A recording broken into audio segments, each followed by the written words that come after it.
প্রথমে এটা জি, জি শার্প,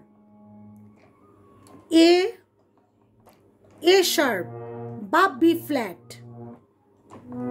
এটাকে কি বলছে? এটাকে বলছে বি, মানে বি ফ্ল্যাট বি হয়ে গেল।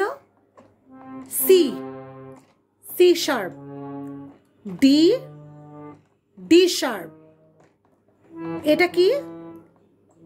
ই, এটা এফ, এটা এফ শার্প, তাহলে ই এর কোনো ই শার্প হয় না, এফ, এফ শার্প।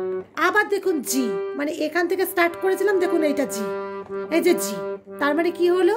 এই জি থেকে কিন্তু শুরু, আবার এখানে যেহেতু স্কেল চেঞ্জিং, এই দেখুন জিটা আবার কিন্তু নড়ে উঠছে, জি। বোঝাতে পারলাম? এটা এই যে এখানে এখানে সিগন্যাল দিচ্ছে যে এখানে এতটার মধ্যেই কিন্তু এইবার টোটালটা স্কেলটা কমপ্লিট হয়ে গেল।